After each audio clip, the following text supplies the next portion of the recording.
Monsieur le professeur Augustin Berg, je vais vous remercier d'avoir bien voulu accepter l'invitation pour participer comme conseiller dans ce projet interdisciplinaire de recherche sur philosophie et architecture du paysage.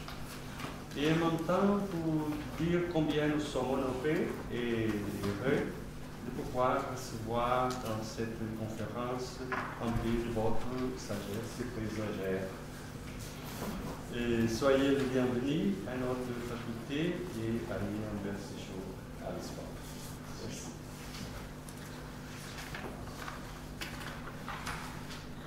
Eu gostaria de dizer algumas palavras, dizer em português e tenho uma tradução para o professor, embora o professor saiba muitas línguas, portanto possa certamente com facilidade seguir. Não deve parecer estranho que um projeto de investigação dedicado ao estudo do conceito de paisagem e que se desenvolve com instrumentos teóricos da filosofia conte neste seu seminário inaugural com a conferência de um geógrafo cultural, o professor Augustin Berg. Já no programa de apresentação, que foi submetido ao concurso da Fundação para a Ciência e a Tecnologia em fevereiro de 2009, Filosofia e Arquitetura da Paisagem propunha uma abordagem do conceito de paisagem, por um lado, como categoria sintética, recusando, portanto, todas as definições ópticas e cenográficas da paisagem como uma vista, um panorama ou um pano de fundo. Por outro lado, entendia a paisagem como uma categoria englobante e que assim, nesse mesmo programa de apresentação, era definida nestes termos. Paisagem hoje remete para uma totalidade, um sistema de interação de múltiplos processos naturais e culturais, sendo ao mesmo tempo um espaço real, fundamento de todas as esferas da vida e condição de desenvolvimento das comunidades humanas. Estabelecia este mesmo programa, ao mesmo tempo, dois princípios teóricos fundamentais para a compreensão da paisagem.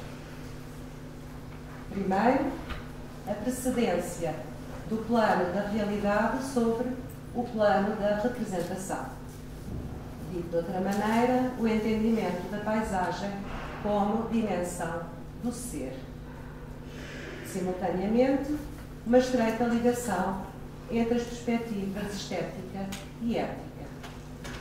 Cito do programa de apresentação problemas clássicos da tradição, como o primado do véu natural ou do véu artístico, as condições da experiência estética ou a articulação entre estética e ética ganham diferentes amplitude e significado quando reportados à paisagem como dimensão do ser. E cito um pouco mais, em simultâneo com a consideração das qualidades estéticas próprias da paisagem, ganha consistência a posição de que na esteticidade qualitativa do mundo natural se encontra intimamente implicada a questão do seu valor moral. Fim desta citação. Assumidos estes princípios, portanto o princípio, digamos, ontológico e o princípio de uma estreita correlação entre estética e ética, foi desde o primeiro momento, eleita como privilegiada a colaboração da filosofia com a arquitetura paisagista.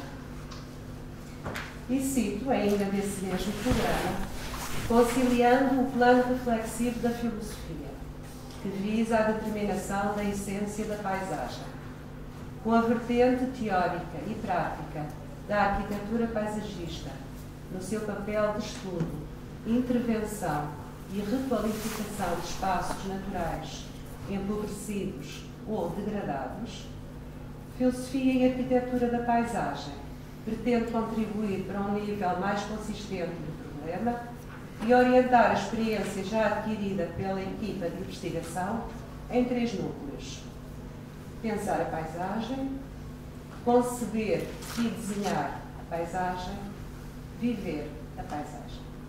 Fim de citação. Rapidamente se reconheceu a importância de associar uma terceira área, a geografia cultural. E, nesse sentido, foi convidado o professor Auguste Lambert para consultor científico do projeto. A vasta bibliografia do professor Auguste Lambert contém obras de referência essenciais para o aprofundamento dos estudos da paisagem e para a dilucidação rigorosa do próprio conceito. Com algum risco de simplificação, salientaria alguns aspectos desta bibliografia.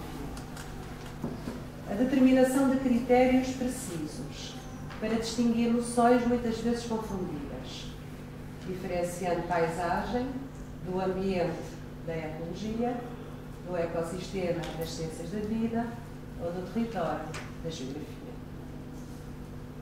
A superação do dualismo epistemológico entre ciências da natureza e ciências humanas, ou, dito de outro modo, entre o mundo objetivo e o mundo subjetivo, na proposta de uma categoria do professor Berck, que é o paradigma hipomenal. A fixação de categorias nucleares para captar a natureza complexa e compósita da realidade paisagem. Ecumène, mediance, trajection, todas elas fazendo parte da elaboração do conceito de uma razão paisageira. Mas a afinidade que podemos sempre surpreender com a visão integrada da filosofia torna-se ainda mais explícita numa ligação recentemente proposta pelo professor Berck entre geografia e filosofia. Na sua obra Ecumène, de 1987, podemos mesmo surpreender uma antropologia da geografia. Aqui defende o professor teses exemplares. Cito: o ser do homem é geográfico. O homem é um ser que existe sobre a terra e sobre o céu. Diz o professor, a questão da paisagem é, em última instância, a questão do ser. A geografia implica uma ontologia. Mas também a questão do ser é sempre o ser na sua singularidade. A singularidade da existência inserida numa realidade local. Logo, a ontologia implica uma geografia. Cito uma frase da página 12, a constatação de que a menor das paisagens, de que o menor A, o il A, nesta paisagem, põe desde logo e plenamente a questão do ser. Fim de citação. Existe, pois, uma condição paisageira do ser humano. Um dos não menores contributos da obra de Augustin Berck, especialista eminente das culturas orientais, diretor do Centre de Recherche sur le Japon Contemporain, em Paris, é a compreensão de que a noção de paisagem não é universal. Houve, como nos mostrou, civilizações paisageiras, como houve civilizações não paisageiras. O que é certo é que a paisagem tem, paradoxalmente, uma origem. Diferentes foram o nascimento ocidental, o renascimento europeu e o nascimento oriental na China. É deste acontecimento, o nascimento da paisagem na China, que o professor Berck nos vai falar. Je vous salue, monsieur le professeur, au nom des collègues et des chercheurs portugais, et je tiens à vous remercier de votre venue à Lisbonne pour ouvrir ce programme de recherche sur la philosophie et l'architecture du paysage. Je vous remercie.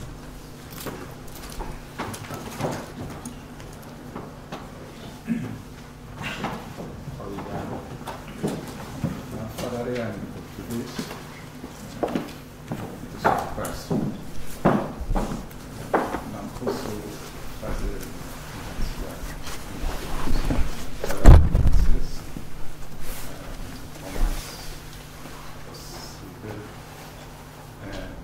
intensamente y lentamente. Je parlerai donc en français de la naissance du paysage en Chine. En Chine, puisque c'est en Chine que cette notion est apparue pour la première fois dans l'histoire humaine vers le IVe siècle de notre ère.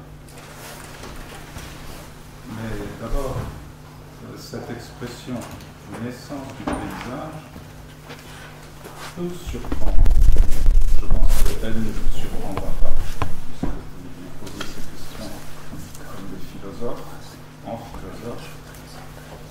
Mais ordinairement, le mot de paysage est pris comme ce qu'il y a autour de nous et que nous pouvons voir. Et à ce titre, il y a partout du paysage, pourvu que certaines conditions soient remplies, c'est-à-dire qu'on voit le ciel, qu'il y a un certain dégagement, etc. Que le paysage soit né à un certain moment, c'est un problème insurmontable pour le dualisme moderne. Puisque pour le dualisme, le paysage est bien là, dans l'environnement, dans l'étendue, et cela a nécessairement l'âge de l'environnement. C'est-à-dire, si l'on considère seulement l'environnement des êtres vivants, au moins 3,8 milliards d'années. Et même si l'on ne prend en compte que des êtres humains, au sens le plus strict, c'est-à-dire depuis le temps que Homo sapiens est apparu, cela fait aussi à peu près 2000 siècles avant le présent. Or, ce qui est extraordinaire et surprenant pour le sens commun, c'est que la notion de paysage est apparue si récemment, seulement au IVe siècle.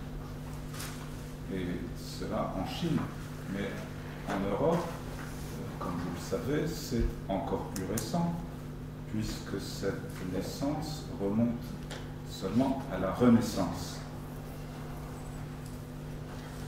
Bien entendu, en tant que philosophe, vous connaissez les fondements de ce problème, et vous savez qu'il y a des gens pour qui il n'est pas nécessaire que les mots existent pour que la chose existe. Il n'y a pas besoin du mot paysage pour que le paysage existe. Il n'y a pas besoin du mot univers pour que l'univers existe. Mais si on creuse un tout petit peu la question, on voit tout de suite que pour que le paysage existe, il faut qu'il y ait des gens, il faut qu'il y ait des êtres humains pour le regarder en sachant qu'ils regardent le paysage et pas autre chose. Il faut qu'il y ait des gens pour le regarder, pour le représenter, par exemple par des peintures, pour se le représenter à l'intérieur de leur tête, et qu'ils le représentent notamment par des mots, pour le dire. Donc le paysage n'est pas un simple fait physique. Si c'était le cas, ce serait seulement une certaine portion de la superficie terrestre. Et ça n'est même pas seulement un simple fait biophysique,